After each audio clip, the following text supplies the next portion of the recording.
Hello and welcome back to the Property Legacy podcast. It is our second episode and we're still here, so I think we're doing very, very well. We're really excited after our launch and the response that our first episode has had, so we are back again and continuing on our little journey of our podcast. I'm your host Alice Potter and I'm here with my dad Steve Potter, and today's episode is all about identifying profitable properties. Should we give them a little bit of an introduction about what we're going to be talking about? So today's is all about finding out how to identify a profitable property. So whether it's buy-to-lets, whether it's HMOs, service accommodation, any of the properties, if you do your sums and look at the due diligence of the property, then you'll be able to figure out what is going to work and what's not going to work even before you go and view. So in terms of identifying properties, how do we actually know where to look for properties that are going to make us money? Okay, so first things first, you identify your area. So for us, we're based here in Blackpool and we know the area really well. You've lived here all your life. I've lived here since I was 13, which is a long, long time ago. So the area itself, we know by doing research that there's a lot of people that come to the area that looking for property to live in. There's a lot of transient communities that come to Blackpool because they've all been on holidays as children and they all want to kind of live where they had all that great time with their families. We are quite close to Preston. We are commutable down to Manchester. The trains have got good connections, the motorway system is good. So you got a good area for employment and commutable, but also a good area for families to grow up in. It's a nice seaside town. At the moment, there's 300 million being spent on the Blackpool area and 1 billion being spent on Preston down the road. So all these things come into your research for the area, and then you can start looking at what properties are up for sale, what properties are renting out. Obviously, in every area you have, there's the expensive areas and there is the cheap areas. From our point of view, we tend to look at the cheaper areas. In Blackpool, that's FY1 postcode, FY2, FY3 and FY4. Once we get past that FY7 for Fleetwood, that's a cheaper area, but then the other areas are more expensive. So you then have to look at the price of the property. So in Blackpool at the moment, if we bought a £100,000 house, it more than likely be a 3 or 4 bedroom house.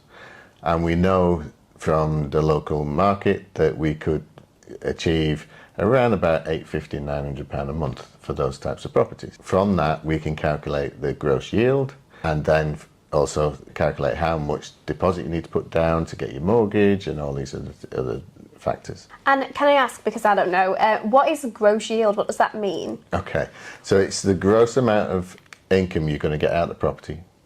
So it looks at the value of the property, so we said £100,000. It then looks at the rental, so say it's 825, which brings in 9,600 a year. So then you divide 9,600 by the value of the property and you work out that it comes in about 12%. Okay, and that's good? And that's very good. Okay. Across the UK, the average that people look for is 7%. In London, they look at 3 to 4%. So you can imagine that Blackpool, one, it's cheap to buy and the demand is high as well. Okay. And how does that work best in terms of buy-to-let properties? As the majority of the people that will be listening to this podcast may be interested in buying a property to rent out. So how does that factor into finding a profitable property in that sense? Okay, so if you've looked at the yield and you're getting 7, 8 towards 10% yield, then you know that even if you got the whole amount of money to buy the property, then you're going to be earning around about 7 to 10% per annum on return on your investment, which when you look at how much you'll get for 100,000 in the bank, you'd only get 2, maybe 3%. So over the year, you'd get more from having a property that you rented out than you would have from just leaving your money in the bank.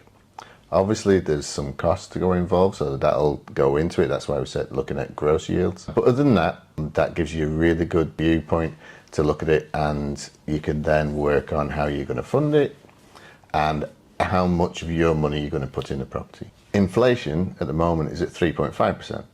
So if you don't earn more percentage than inflation, you're actually losing money. So if you're only gaining 2% per annum, but inflation, so all the prices and everything, the cost of living is going up by 3.5%, then you're actually losing 1.5% on your money every year. So leaving it in the bank just doesn't work unless you're getting more than inflation. No, it doesn't make any sense either.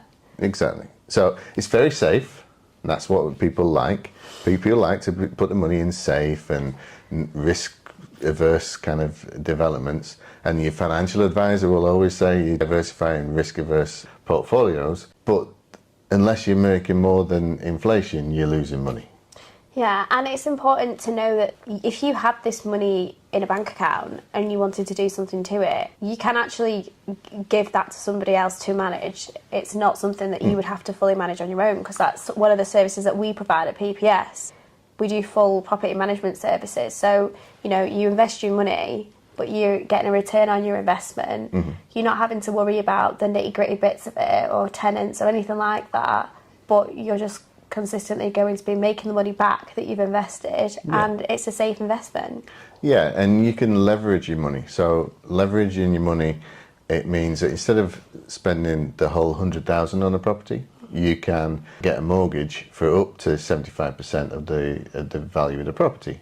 So in £100,000, you could get a mortgage for 75,000. So you're only putting a quarter of the money in, 25%. Okay.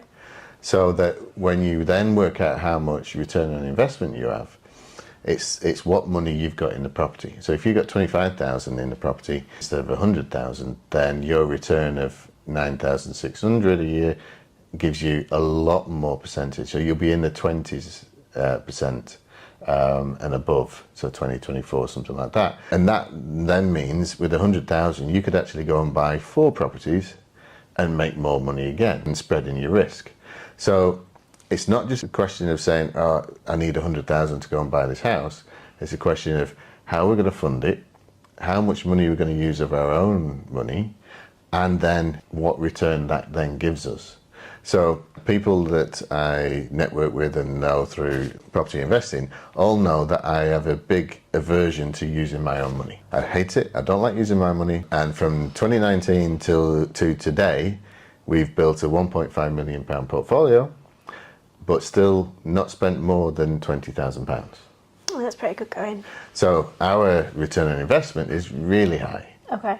But what we do is we work with investors and we work with people that will put the money into the deal, and we'll give them some of that money back over time, and they get money without actually having to get involved with investing and getting involved with running the projects and all this kind of stuff. So they're happy with hands-free investing. I then do all our investing in the properties, and we build it up without any of our money being involved.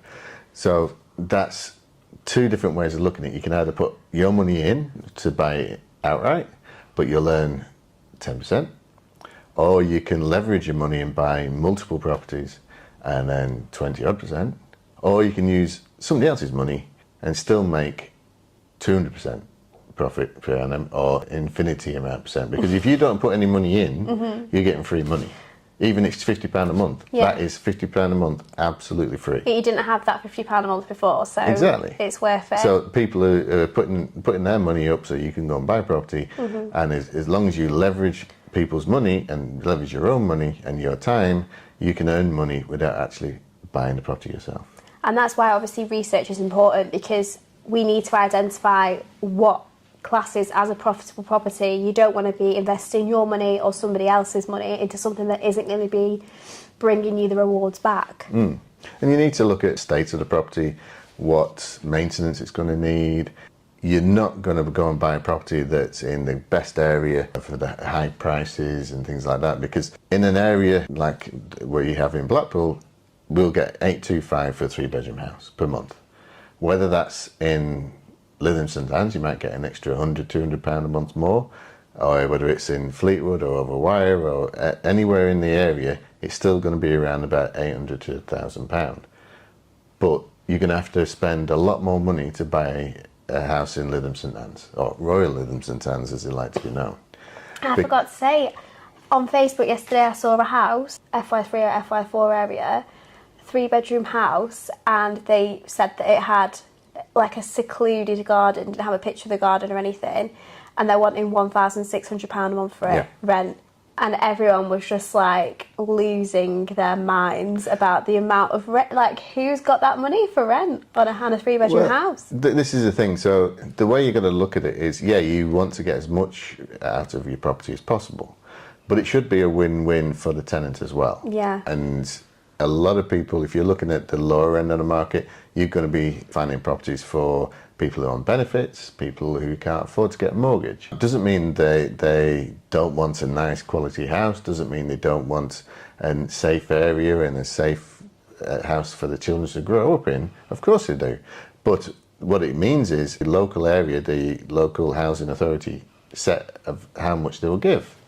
So if you're on a 2-bed house in Blackpool at the moment, you're going to be in around about £500 a month for rent paid in benefits.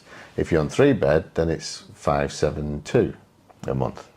But then if the properties in the area are being rented out for £800, £900, £1,500 for a 3-bedroom house, you're still only going to get £570 for it. So it completely blocks out a lot of people that can afford it. I feel like as well, in like the housing crisis that we've got at the moment, there are so many people in a vulnerable situation, and they see stuff like that, and it just thinks, how are people supposed to afford that? Well, they just can't, and that's the problem. They then stuck in this scenario where they might want to move, they might want to be in a nicer area, but they can't afford property in that area. And it's daft really, because some landlords like to get as much out of it as possible and get it really high prices, which is fair enough because they're putting the money up, they're putting the risk in, and they're providing a good quality house.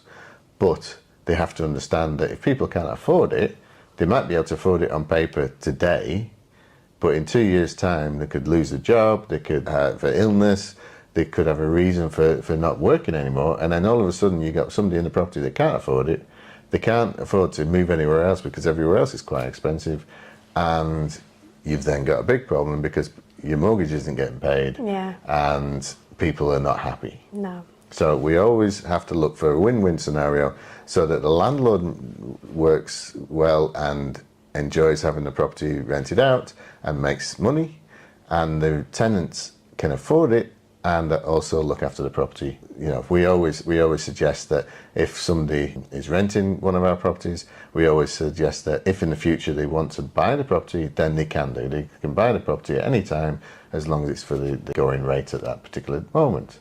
Well, that's fab. I didn't know that. Yeah, so it just means then that people will think, well, actually, they might be on benefits today, but in 5 years' time, if they're a single parent, the children goes to school, they get time to go to work, and then they can get to a point where they could actually afford the property. And it gives them something to work towards, and it means they'll look after the property as well. And it's just, it's that building a bit of trust factor with them as well. Like, you want to have a happy tenant, and that is a way of building that up with them and building that rapport and relationship with them as well. So it's definitely a benefit to what we do. Yeah, in any rental, you got the landlord, you got the tenant, sometimes you got the agent like we are, but everybody needs to feel that they have a positive input into the deal. They're not just a number, they are a person, they are a family, and you want to make sure that you work with them in a compassionate way to get the best out of them, as well as the best out of your landlord, and as well as best out of your property. So in terms of finding properties, is there anybody in particular that can help someone? If somebody was sat at home listening to this today, who could they reach out to that could help them with their property finding journey? So in all areas around the country and around the world, you've got estate agents, or if you're in America, real estate agents. You've got property management companies. You have people that class themselves as property sources. So you can actually go to a property sourcer and say, right, I'm looking for a 3-bedroom house that will bring in a return on investment of 20%. This is how much money I've got, and then that person will go and find you a property. Or you can go and see your local estate agents, look online at all the properties in the area that are available, but they get commission when they sell a property. So if you go to them, they'll really help you find a property as long as it's one of theirs, and they'll tell you all about it. But what they'll also do is also give you an idea what the area you'll be able to rent it out for, because a lot of estate agents rent properties out as well. So you can get the best of both worlds. They've got the experience in the area, they've been doing it for years, and they know a lot of property investors. So they may know people that have deals that are not on the market, so off-market deals, or they may have a book where there's repossessions. There's all these kind of things that don't always go online, so they don't always go into the portals for you to see. But if you talk to them and create a relationship with them, then they will earn money when they sell you a property. You'll earn money by getting a good property. So work together and make them part of your team. Yeah, I think networking is such a huge thing that people sleep on, and there's so much positive that comes from face-to-face interaction with people. There are a lot of things that people don't share on social media, and that people kind of have under wraps, and projects that they're potentially working on and they don't want to put it out there. So building relationships and building up your professional network within property can really be beneficial for you and your property journey. So yeah, networking is ideal for any kind of business, but especially in terms of property. You learn so much from the people that you meet and you spend your time with. Yeah, no matter how long you've been in the business, that you don't know everything. And there's no point at which you will get to the point where you know everything, because things change, things move, and people use different strategies. A few years ago, it was just buy-to-lets, maybe an HMO. Now people are looking at hotel apartments or apart hotels, or even owning a room within a hotel. And then when that gets rented out, you earn money out of that room. So there's multiple ways of doing this. There's service accommodation that came very popular during COVID, or just after COVID, because nobody could fly away to the Bahamas or to Spain or wherever, things like that. So they had to have their holidays at home. So there's all these kind of things that change as the demographics change.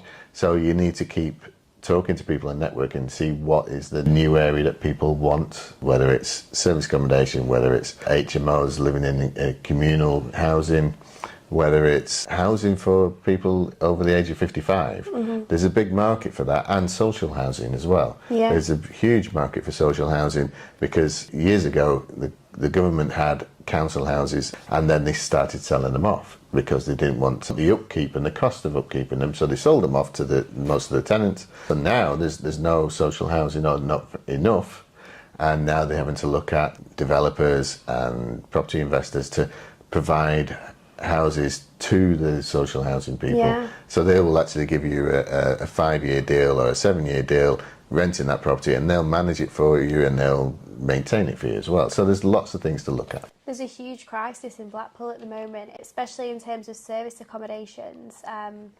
They're not allowing people to do any more. There's too many Airbnbs in the area, and so many people that don't have homes. They're really, really cracking down on it at the moment. So yeah, because of the service accommodation became very popular, and staycations were popular in 2021, 2022. A lot of landlords changed their properties into Airbnbs. And first of all, there was no legislation about stopping you doing that. So people had an Airbnb in the middle of a cul-de-sac in a little estate, and it was just the party house at the weekend, and people didn't like it. Blackpool, because it's a touristy area, there is a zone for hotels, there's a zone for tourists, there's a zone for residential, there's a zone for commercial. So you have to look at where you're putting the buildings and what uses they are. And not everything can be used as a service accommodation. And the laws are now being changed, and the rules are now being changed for planning permissions to stop that. Because what actually happened in Blackpool was a lot of the housing capacity for rentals just disappeared over a short period of time because they turned them into service accommodation. Which means now that a lot of people, there's far more tenants than there are properties available, which has meant the prices have gone up, which means that more and more people can't afford those prices, and we need to adjust that and get that back down. So we've covered rental yields, we've covered how we research the appropriate areas to find profitable properties. We've also covered who can help us and who we need to introduce into our network. So what is the next key step in the journey? Well, it's practice. So yes, you can look at the hundreds and hundreds of properties that are online, but unless you know how to take those figures, calculate your yield and calculate your return on investment, it's a good idea to get a spreadsheet that does that for you. So you can just put in the details, the purchase price, how much mortgage interest it's going to be, so then it can calculate roughly what you're going to earn from that property before you even do this. Now, if you look at Rich Dad Poor Dad, he was saying that you have to go and see 100 properties so that you learn from something every time. But that's going to take you a long time. What we're saying is find 5 to 10 properties that you like, that you think are going to make you money, and then do those calculations on them and make sure that you become really good at doing your maths.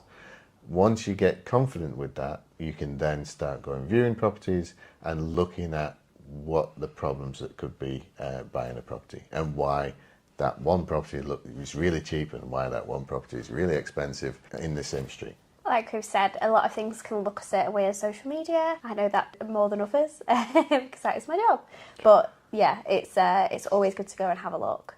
Yeah, estate agents are really good with cameras that make the rooms look huge and when you get there, they're pokey and tiny and very dark. So yeah, just be careful. So I think that's it for our second episode. Please let us know if any of this advice has been beneficial. We would love to know where you're all at with your property journey. And we'd love to know if you find any profitable properties, or if you find any ridiculously priced properties like the one that I came across yesterday on Facebook. That's it for this episode. Thanks for joining us. I hope you come back soon. I'm Steve Potter. This is Alice Potter. And if you want to follow us along on our journey, we are on Spotify, YouTube, Facebook, Instagram and TikTok. We hope you come back for another listen or to watch us, whatever you prefer. Make sure to subscribe on YouTube and to give us a 5-star review on Spotify. Thank you so much. Bye.